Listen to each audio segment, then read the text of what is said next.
శ్రీమాత్రే నమః. అందరికీ నమస్కారం అండి.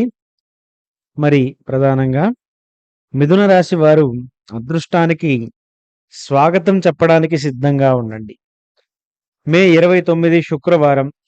ఈ రోజంతా ఒకెత్తు. మధ్యాహ్నం 2:30 తరువాత మీ జీవితంలో జరగబోయే ఆ సంఘటన మరొకెత్తుగా ఉండబోతుంది. జీవిత చక్రంలో, జాతక చక్రంలో మీ యొక్క రాశి అధిపతి బుధుడు మరియు భాగ్యస్థానాలపై గ్రహాల అనుకూలత అద్భుతమైనటువంటి స్పిరిచువల్ కనెక్షన్‌కు సూచిస్తుంది. ఈరోజు మధ్యాహ్నం 2:30 తరువాత మీ జీవితంలోకి అస్సలు ఊహించని ఒక వ్యక్తి ప్రవేశించబోతున్నాడు. ఆ వ్యక్తి పరిచయం అత్యంత సాధారణంగా జరిగినప్పటికీ అది మీ జీవితాన్ని, మీ తలరాతను పూర్తిగా మార్చేయబోతుంది. అసలు మధ్యాహ్నం 2:30 తరువాత మిథున రాశి వారికి పరిచయం కాబోయే ఆ యొక్క వ్యక్తి ఎవరు? ఆ పరిచయం వల్ల మీ జీవితంలో ఎలాంటి సంచలనాత్మకమైనటువంటి మార్పులు జరగబోతున్నాయి? ఈ వీడియోని చివరి వరకు చూడండి. ఎందుకంటే మీ దశ మారే క్షణం ఇదే అయ్యుండవచ్చు. మిథున రాశి వారు సహజంగానే ద్విస్వభావం కలిగిన వారు. అంటే చాలా తెలివైన వారు, సమయస్ఫూర్తి కలిగిన వారు. వ్యాపారంలో గాని, ఉద్యోగంలో గాని అత్యద్భుతమైనటువంటి ఐడియాలు మీ దగ్గర ఉంటాయి. కానీ గత కొన్ని రోజులుగా సరైన సపోర్ట్ లేక, లేదా మిమ్మల్ని నడిపించే ఒక గాడ్ ఫాదర్ లాంటి వ్యక్తి లేక మీరు ఒంటరిగా పోరాటం చేస్తున్నారు. నాకున్న తెలివికి సరైన ప్లాట్‌ఫారం దొరికితే బాగుండు అని మీరు ఎదురు చూస్తున్న తరుణంలో మీ రాశి అధిపతి బుధుడు ఈ యొక్క శుక్రవారం మధ్యాహ్నం మీకోసం ఒక అద్భుతమైనటువంటి ఫలితాన్ని సృష్టించబోతున్నారు. ప్రస్తుతం మీ కెరియర్‌లో లేదా ఆర్థిక పరిస్థితి ఎటు వెళ్ళాలో తెలియని అయోమయంలో ఉంది. మీరు చేస్తున్న ప్రయత్నాలకు ఆఖరి నిమిషాల్లో బ్రేకులు పడుతున్నాయి. సరిగ్గా ఇలాంటి నిరాశ ఉన్నటువంటి సమయంలోనే మే 29 మధ్యాహ్నం వేళ మీ యొక్క జాతకంలో మిత్రస్థానం మరియు భాగ్యస్థానం ఒకేసారి యాక్టివేట్ కాబోతున్నాయి. ఇప్పుడు ఆ విషయాలు ఏ విధంగా రాబోతున్నాయో, వారి పరిచయం ఊహించని వ్యక్తి ఎవరు? ఆయన వల్ల మీ జీవితంలో ఎలాంటి అద్భుతాలు జరుగుతాయని చూస్తే, ఆ అనుకోని పరిచయం ఎలాంటి రూపంలో ఉంటుందంటే, జ్యోతిష్య శాస్త్ర గ్రహాల స్థితి ప్రకారం ఆ యొక్క వ్యక్తి మీ వయసు కంటే పెద్దవారైనటువంటి అనుభవజ్ఞుడు, లేదా సమాజంలో అత్యంత ఇన్‌ఫ్లూయెన్స్ ఉన్నటువంటి వ్యక్తి. బిజినెస్‌లో నలుగురికి ఆదర్శంగా ఉంటూ ఒక లీడర్‌గా ఉంటున్నటువంటి వ్యక్తి. లేదా ఒక ఆఫీస్‌లోనో లేదంటే సోషల్ మీడియా ద్వారా అత్యంత యాదృచ్ఛికంగా అనుకోకుండా మధ్యాహ్నం 2:30 తరువాత ఆ వ్యక్తితో మీకు పరిచయం ఊహించని విధంగా ఏర్పడబోతుంది. ఆ పరిచయం వల్ల మీ జీవితంలో జరిగే 3 అతిపెద్ద సంఘటనలు ఇవే: ఆర్థిక అభ్యుదయం, వ్యాపార సామ్రాజ్యం. మీరు ఎప్పటినుంచో ఒక కొత్త బిజినెస్ స్టార్ట్ చేయాలి అనుకుంటూ ఫండ్స్ లేక ఆగిపోయి ఉంటే మధ్యాహ్నం 2:30 తరువాత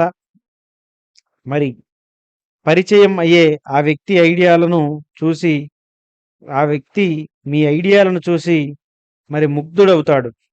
మీలో లేదా మీ యొక్క బిజినెస్‌పై పెద్ద మొత్తంలో మీపై లేదా మీ బిజినెస్‌పై పెద్ద మొత్తంలో పెట్టుబడి పెట్టడానికి ఆయన ముందుకు వస్తారు. లేదా వ్యాపారాన్ని తదుపరి స్థాయికి తీసుకువెళ్ళే ఒక పెద్ద కాంట్రాక్ట్ లేదా డీల్ మీ చేతిలో పెడతారు. దీనివల్ల మీ యొక్క దశాబ్దాల ఆర్థిక ఇబ్బందులు ఒక్క రోజులో సమసిపోతాయని కూడా చెప్పుకోవచ్చు. రెండవది, ఉద్యోగంలో ఊహించని మలుపు, గాడ్ ఫాదర్ ఎంట్రీ. ఉద్యోగ రంగంలో ఉన్నవారికి లేదా నిరుద్యోగులకు ఈ యొక్క వ్యక్తి ఒక గాడ్ ఫాదర్‌లా మారబోతున్నాడు.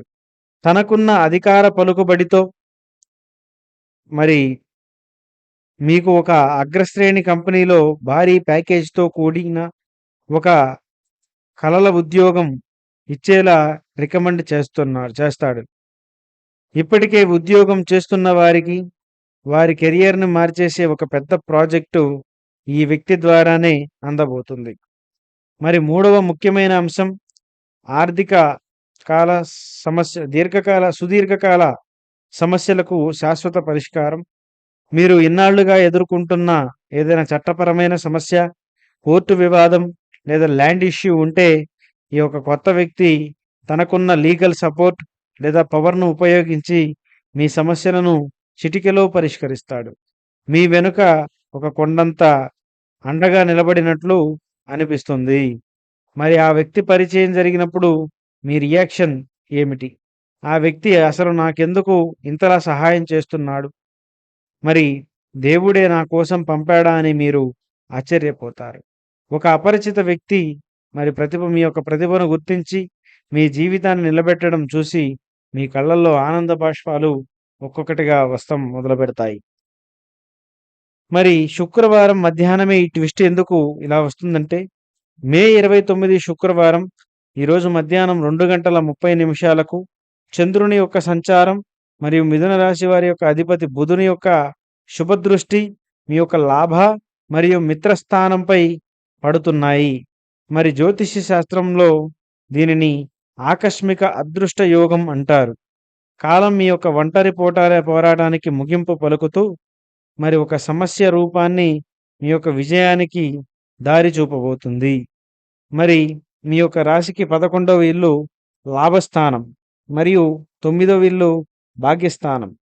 ఈరోజు మధ్యాహ్నం వేళ అత్యంత పవర్‌ఫుల్‌గా యాక్టివేట్ కాబోతున్నాయి. మరి లక్ష్మీ కారకుడైన శుక్రుని అనుకూలత కూడా తోడవ్వడంతో పరిచయాలు ధనలాభాన్ని, కీర్తిని తెచ్చిపెట్టబోతున్నాయి. దీనివల్ల మీ కెరియర్‌లో మరియు వ్యాపారానికి ఒక తిరుగులేని దారి దొరుకుతుంది. సమాజంలో మీ గౌరవ ప్రతిష్టలు మరి ఆకాశాన్ని తాకుతాయి. మరి అహంకారం పడవద్దు. ఏదైనా సరే ఓపిక పట్టండి. మధ్యాహ్నం 2:30 తర్వాత ఏదైనా కొత్త వ్యక్తి మిమ్మల్ని మాట్లాడడానికి ప్రయత్నిస్తే నిర్లక్ష్యంగా సమాధానం చెప్పకండి. ఈగోని పక్కన పెట్టి వినయంగా, ఓపికగా మాట్లాడండి. ఎందుకంటే ఆ వ్యక్తి సాదాసీదా మనిషి కాదు. మీ యొక్క అదృష్ట దేవత పంపినటువంటి ఒక వ్యక్తిగా వస్తున్నాడు. కానీ ప్రధానంగా ముఖ్యంగా ఈరోజు బుధగ్రహ ప్రార్థన, శుక్రవారం ఉదయాన్నే విష్ణుమూర్తి దేవాలయానికి వెళ్ళి దర్శనం చేసుకోండి. ఓం నమో నారాయణాయ అని మనస్ఫూర్తిగా స్మరించుకోండి. దీనివల్ల గ్రహాల అనుకూలత మరింత పెరుగుతుంది. మిథున రాశి వారు కాలం మీ వైపు తిరుగుతుంది. మీ యొక్క విజయ ప్రస్తావనకు పునాది పడబోతుంది. మే 29 శుక్రవారం మధ్యాహ్నం 2:30 తర్వాత మీ జీవితంలో రాబోయే ఆ అద్భుతమైనటువంటి వ్యక్తిని గుర్తించడానికి మీరు మరింత సిద్ధంగా ఉండవలసినటువంటి పరిస్థితి కూడా ఉంటుంది. మరి ముఖ్యంగా ఈ వీడియోని మిథున రాశి మిత్రులందరికీ కూడా ఖచ్చితంగా షేర్ చేసి వారిని కూడా మరి అలర్ట్ చేసి సిద్ధంగా ఉంచుతారని మనస్ఫూర్తిగా ఆశిస్తున్నాను. ఈ వీడియో నచ్చితే లైక్ చేయండి, షేర్ చేయండి, సబ్స్క్రైబ్ చేసుకోవడం మాత్రం మర్చిపోవద్దండి. మరొక వీడియోతో తప్పకుండా మళ్ళీ కలుద్దాం. ధన్యవాదాలు. స్వస్తి.